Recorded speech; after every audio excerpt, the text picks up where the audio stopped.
Hello and welcome back to Tech Talk and CEF1R. This is the second episode of our Tech Talk, in which we analyze the different cars and the different aero packages that each team has brought to each race, each few races.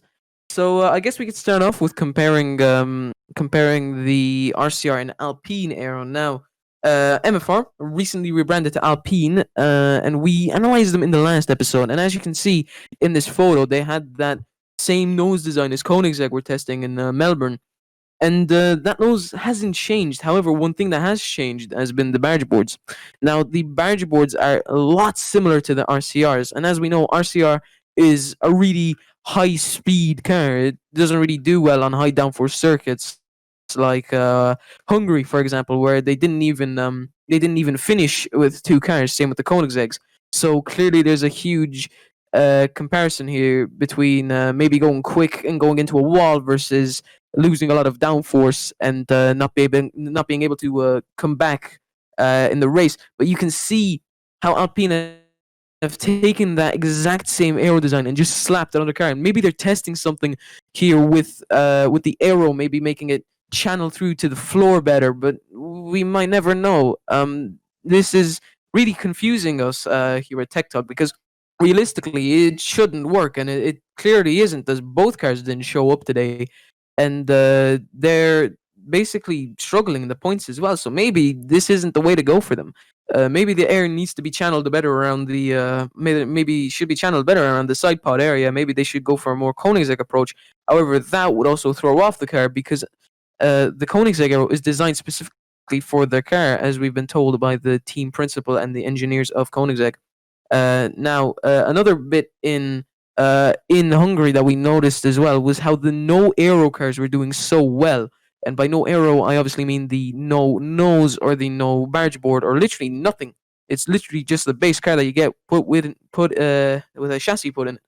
Now, maybe the reason why is because you don't get that extra drag with the aero, and obviously with that aero you get a lot of drag, and but with the increase of downforce. Now on Hungary, where downforce can just be generated from the high speed corners, it maybe isn't just needed. Maybe it's just one of those tracks where it wasn't needed. So we saw Maserati, a team with the same kind of nose as RCR, getting the same benefits through the high speed corners as the RCR was getting on the straights with that nose. So maybe that's why Maserati were doing really well up until Nyum crashed and Silby also crashed weaving. So he may have lost a lot of downforce and just went into a wall during the final few meters of the Grand Prix. And that was a really exciting Grand Prix to watch because you can actually see the aero taking place inside of the Grand Prix. If you look close enough, you'll be able to see some little changes in the car's height,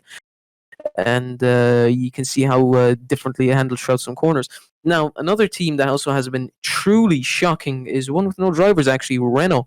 We only got to see them in pre-season testing at Hungary again, and now that we know that aero has a huge effect, we're still wondering how the Renault car is managing to fare up. Now, obviously, Renault have gone for a really high rake approach, and somehow in pre-season testing, it worked out fine, but somehow now it isn't. So maybe there's some discrepancy here. Now the nose is also really interesting. As you can see through this picture, you can see how it goes thick and then thin and then back to thick again to finally meet up with the actual monocoque chassis bit.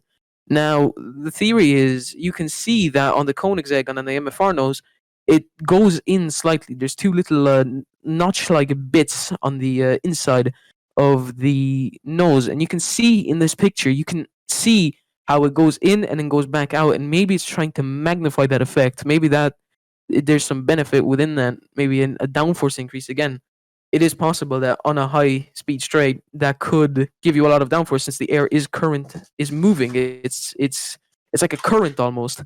So obviously it could be a major factor playing in the aero created for each of the cars, and that aero is obviously supposed to be fed to the barge boards, which it is doing beautifully.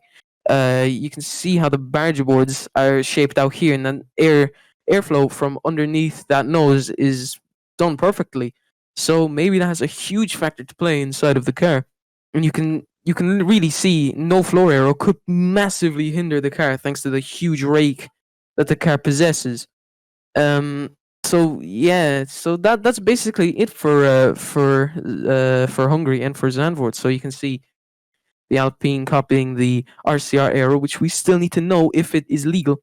We also have the no aero car somehow doing this, doing well, and the Renault aero also not being tested, but looking fairly strong on the high downforce circuits. Now let's close off with a season 4 talk. The season 4 car has just been released, or at least a prototype, to all the team principals to test on, and you get a thicker nose to play with that can be thinned down, and the rear wing is also extremely interesting on it. As you can see in this picture, it's a complete redesign from season 3.